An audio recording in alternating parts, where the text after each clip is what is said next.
Hey, welcome to another video from Just Two Dudes. My name's Louie. My name's Seth. I'm the dad, I'm the son. also known as a naughty word. Alright, this video is our Kansas State preview. Just want to talk about what we think is going to happen tomorrow night. Seth, you go ahead and start. Well, first off, I think we're going to win, obviously. I think... Very in-depth. Oh, yes. I think we're going to win a lot more than some people think. I think people are going to see this as it being a close game with how poorly we played against San Diego State. I think the way Bo Pelini has called certain players out, notably, not necessarily calling them out, but Eric Martin lost his black shirt. You know, just certain things he does to motivate his players. I think K-State doesn't even stand a chance this game. I think we are going to destroy them in every facet of the game. From start to finish? Maybe I think it'll start slowly. I think first quarter might be a little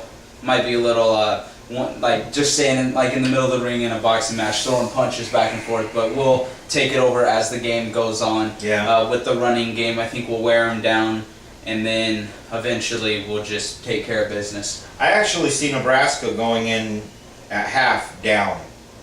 I see us being down like 10-3, 10-7. And I see Kansas State coming out early in the third quarter and giving us another punch, like getting another field goal or something like that.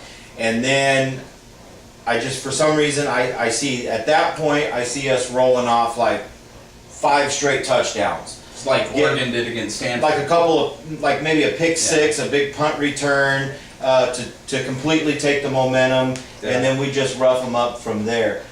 Speaking of punt returns real quick, I want to bring up Niles Paul and just the lack of any type of ability at all so far for him to change a game.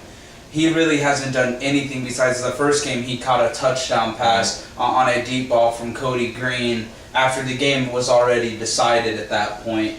He hasn't made a meaningful play in a meaningful moment, and I hope finally he wakes up this game and is able to make a play. Well, they're going to have to go to him because we're going to need him. They sure didn't try and go to him that last game. Yeah. But one of the things is, in an earlier video this year, I said that Nebraska won't block a punt. And in the South Dakota State game, we had a punt sail over the punter's head, and nobody even got close to the guy. Yeah. It's because everything is set up for a good punt return for Niles Paul. Yeah. And yet, the other night, even though punt returns are set up, he's still letting balls bounce. He lets balls bounce, and there's been a couple different times this year where he's bobbled it. He hasn't caught it cleanly. There's been a couple of times where it looks like he's slow in making a read on where to go with it. I don't think he's had enough touches yet to get in a rhythm, because he is a true rhythm player. He is. Touches. And last week, I don't think he ended up with a catch or a carry or anything. I think you're right there. All right, so I actually see Nebraska taking over late in the game tomorrow. Defensively, there's been a lot of talk about our lack of defense in the run game. Yeah. What I wonder tomorrow, since K-State really features the run, they haven't really demonstrated all year that they could pass the ball. You know, will we still use our peso? Are we still going to go with a 4-2? I think we'll start out in the peso and see how it works. Of course, one of the things to keep in mind is the lack of depth at linebacker with some injuries there. But I think throughout the game, on critical short down, like 2nd and 5, 3rd and 3, stuff like that, I think you'll see 3 linebackers on the field. Might in some type of package. Because tomorrow night will not be a night for Dijon Gomes to try and play linebacker. Right, and tomorrow night's gonna. Well, Eric Hagg's the better option of the two. Well, but you know what I'm saying. I mean, Dijon got lit up in the South Dakota State game. He got ran over at least 2 times. And he's just not meant for that in this game. And you can't really hold that against him because he's a defensive back. He's not a linebacker. No, you can't. Of course, Kansas State, they have one player. They feature him heavily, as they should. Daniel Thomas, everybody knows about him. Great running back. I see him getting loads of carries and loads of yards. but I also see after the game him being pretty much a non-factor. Yeah, I see them just counting on him to win the Right. game for them. And me and you have talked about it in the weeks leading up to the game, that he'll probably get close to 200 yards, at least a touchdown. I maybe see even 35 carries, 180 yards. something like that, and at least one touchdown, Yeah. maybe another. But if that's the case, by that time they would have only gotten a few points from Right, him. they're going to be so and by- far behind, they're going to have to throw the ball. Exactly, and if we make a team throw the ball, I firmly believe that there's not a team in the nation that can consistently pass against us. No, At least, I don't well, think in our there's either. schedule, yeah. for sure, and especially K-State. So if But we what you can have- take, What you have to remember about Kansas State, though, is they got the old veteran coach back. Oh, yeah. He already knows that every team Yes. he plays against comes into it thinking if we take Daniel Thomas away, we can Right. beat these guys. He'll have stuff. You mentioned the other day how many trick plays you think he'll run. I think They he'll know at they're least not run. better than us. Yes. They know they have to resort to that. And I think Bill Snyder, it's his last go around playing Nebraska. It's the last time Nebraska will be in Manhattan, at least for a conference game. Who knows Right. about non-conference scheduling down the road.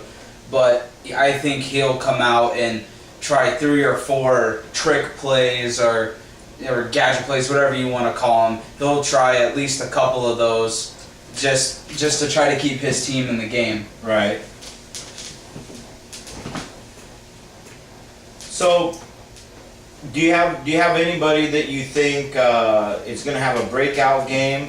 Anybody who you see on national TV that maybe people don't know about, or maybe somebody people know about, but after this game, I think, maybe not necessarily a surprise, but I think Taylor Martinez, just how he just has such a confidence about him. He knows that he knows ESPN this is a national broadcast, not a regional broadcast. I mean, he knows that, and I think he's the type of player, as far as how confident he is, and as much as he wants to be like in the spotlight at times, Right. at least on the field. I really see him as the type of guy that can have a huge breakout game.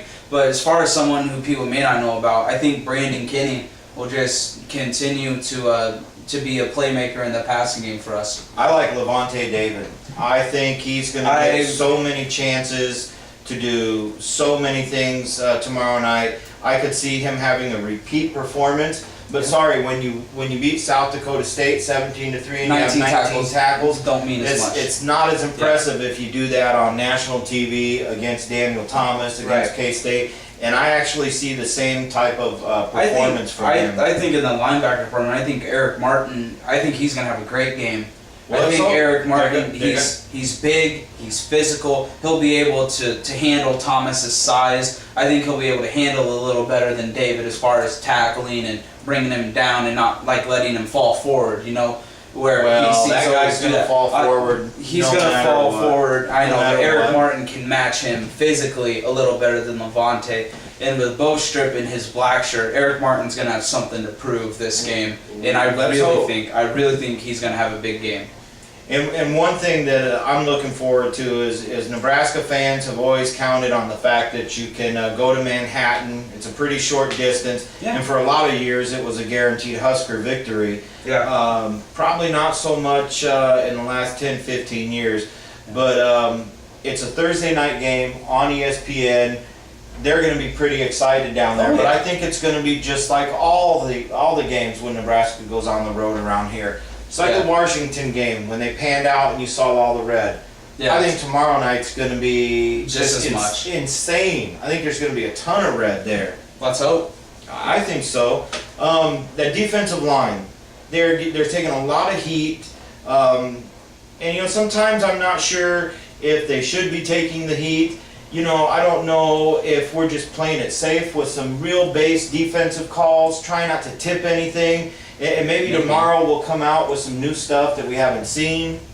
It's always possible. You never know what Bo and Carl are sitting there drawing up on the Yeah. on the drawing board, but I actually think they're playing pretty well. I think they are. I think in a The defense, linebackers are sometimes make them look like they're not doing their job. right, and of course what we were accustomed to seeing last year with Big Sue, that has, I guarantee you that has some effect on how people perceive this D line. Right. You know, especially Jared Kirk, who had a great year last year and kind of a drop-off year, but he's having a normal D tackle year. A whole offensive line had to try to work together to contain Sue, and that left him with so many one-on-one opportunities, and he was able to take advantage of it. Yeah. But I think the defensive line for a system that is built on speed and stopping the passing game, I think they're playing really good. I like them so far. Yeah.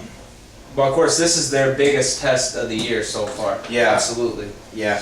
I mean, I'm not trying to make light of Daniel Thomas. I think the Right. kid's probably as good as there is out. Well, sorry. Well, at least in the Big 12. Yeah, he's as good as there is in the Big 12.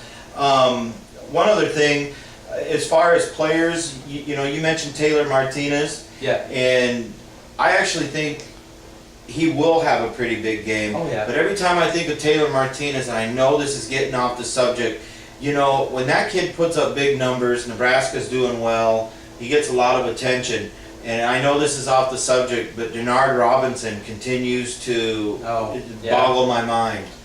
This kid was in a battle with Tate Forcier last year, couldn't stay on the field because every time he'd come in, he'd screw up. And now this kid looks like the greatest thing ever. Right. I saw a stat this past weekend where there was only one quarterback in the history of the NCAA in a career to have 2 games of 200 passing yards, 200 rushing yards the same game. Of course, that was Vince Young, and that was Vince Young's whole career. Right. He's done it twice this year. Now I understand it was against Notre Dame and Indiana, but I think Taylor Martinez has a game like that tomorrow night. I really do. 200 and 200 or close. I really do. I could see that. I think he relishes the opportunity. I actually see